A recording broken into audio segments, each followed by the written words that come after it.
Hey, welcome back to Altered Stang. So let's say it's Saturday night and you got a really hot date and you got your car all shined up. Well, let's pretend it's all shined up, right? You got your Stang all gleaming and you're ready to go and you're really excited. You hit the unlock button, you go to leave, you open the door, all of a sudden you look and you find this. And you think to yourself, oh my God, what's this girl gonna think? I got a trailer park car here. Then you look at this side. It's like, oh no. If you've had an S197, you know that these things are a constant problem in these cars. So I live in Canada in the Great White North. I bring it up a lot, I know. Everything's super expensive here. I bought the cheapest solid insert I could find on Amazon. We're gonna put them on this car today and see how it works out. So here it is. These are the cheapest plastic inserts I could find on Amazon.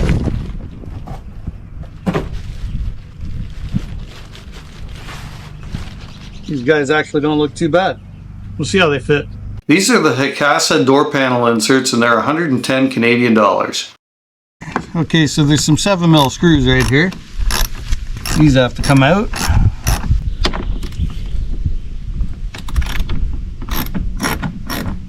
There's a few down here.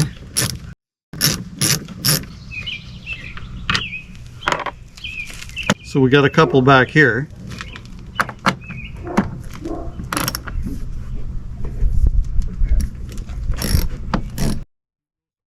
Don't like this. That cap will just pop off like that. That can be a good place to store all my screws for the door panel actually. There's a piece of trim right in here that needs to come out. Let's get this out of the way.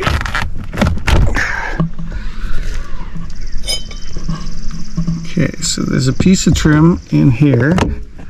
It just pops out like that.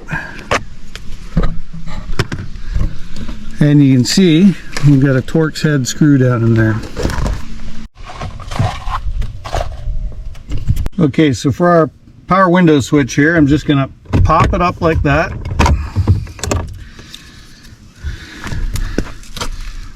And I'm going to disconnect it. Going to push in on that little button right there. Disconnect it.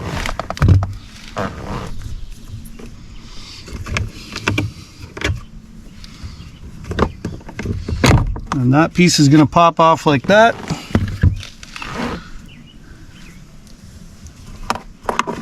Alright, so I've got a T30 Torx bit here. I'm going to take this guy out.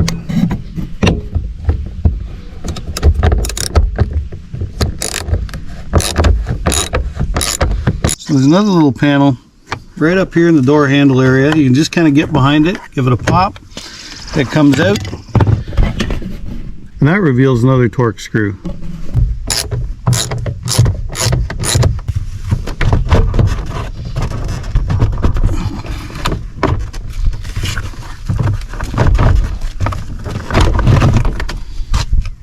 I just lift it up on it. So in this case, I got to unplug the speaker. We got wiring right back here. We've got to unplug by pushing in on this tab. So you just got to pop that door handle release out. There's some clips there. It's very hard for me to video and pop it out at the same time. Slide it back like that, and the door panel's off. Okay, let's go.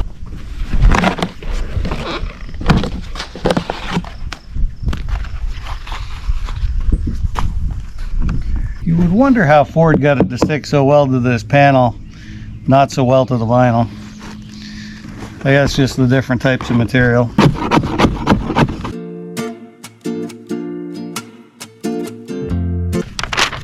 Alright, so these directions, hold on, one sec. It says to slowly peel off damaged vinyl, use a wire brush to scrape off any remaining glue. Check the fit. It says do not use Armor All acetone, paint thinner, or any other petroleum based solvents. It says just to use something like window cleaner like Windex. Test fit, silicone, secure in place.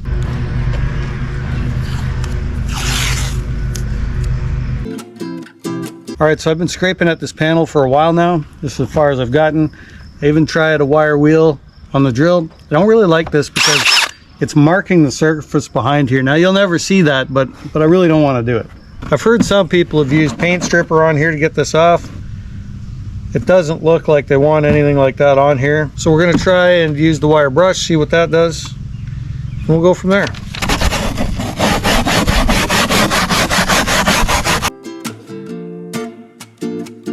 So,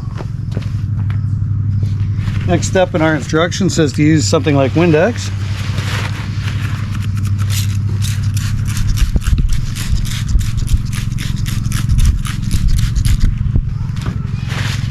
That's what we're gonna do. All right, so in this project I've used the wire wheel. I know I said before it will mark the panel.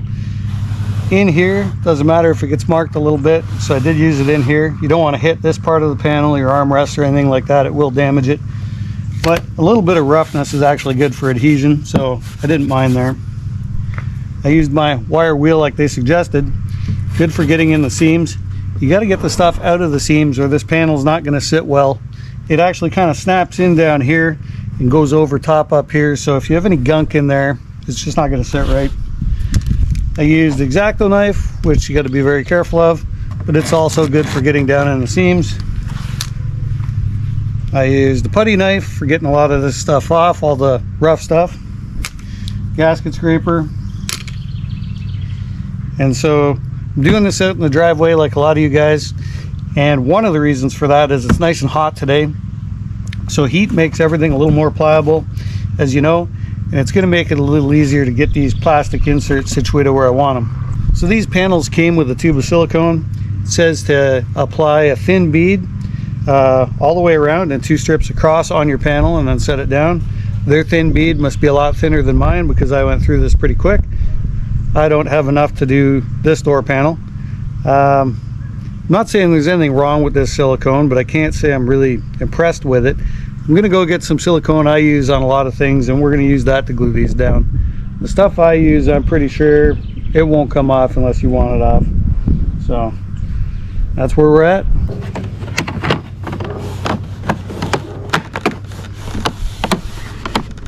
Okay, it looks like it's going to go on okay. I'll leave it out, let it get hot.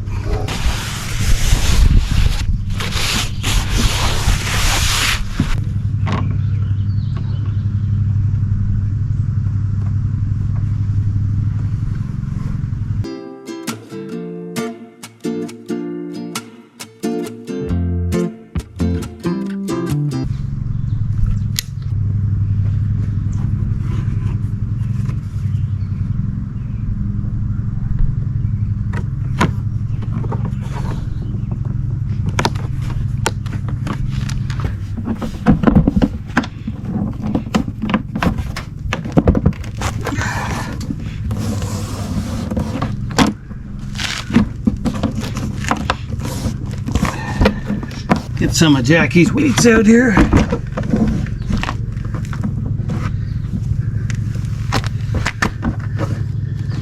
Weights help to stop some movement.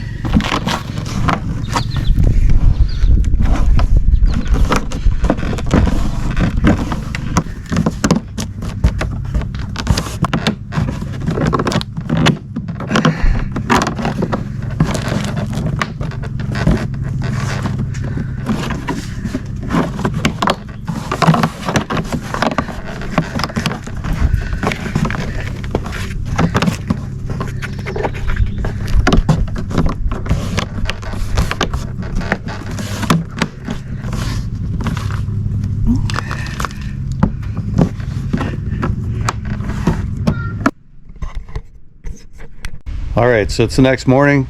I let the panels sit for over 12 hours with weight on them.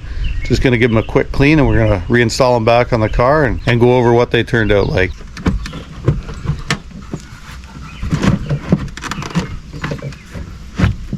So you don't want to forget this power window wire. You'll be taking it apart like I just did. So just to recap, you've got 2 7mm screws in the inside of the door hinge area. You've got 4 underneath.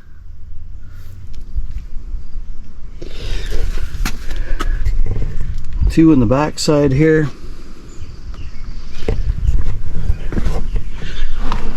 One in the power window switch area, a T30 up in the door handle, and a T30 in your armrest.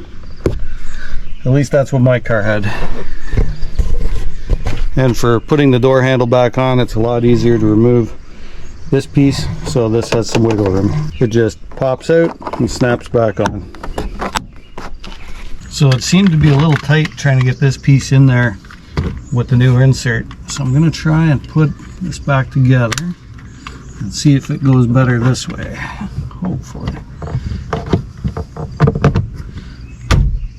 That works a lot better. So install the switch into this piece first and pop it back into place.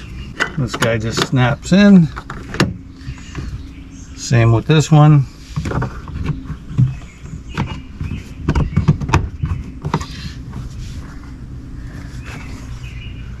Plug your mirror back in.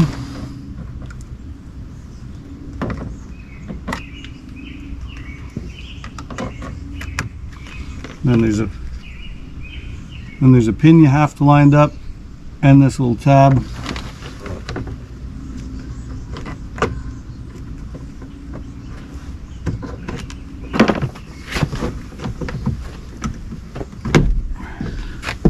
And that'll pop right back into place. That doesn't look too bad. Hey, so I'm pretty happy with how these turned out for being a cheap alternative. Now, when I read the instructions, it said to pre-fit them, which I did. I had a lot of trouble trying to force them around this edge here. Every time I pushed it down, it would pop it up over here. This was the best I was able to do. I have the same situation on both sides.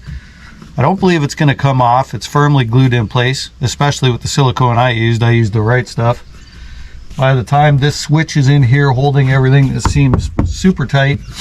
And, you know, it could have gone either way. I elected to leave this edge up just a little bit because when the door is open, it's further away from you and it's harder to see. So, but overall, not bad. Like I say, maybe I just didn't use enough force to get them down. Maybe I should have clearanced this edge a little bit. I'm not positive. This was the first time I've done them, but for a cheap alternative, I'm very happy with them. No more sagging door panels. So awesome. So now when you go to pick your hot date up and you open the door to let her in, now she won't be worried about looking at, oh, what's wrong with his door panels? Maybe she'll just look at you and say, your place or mine?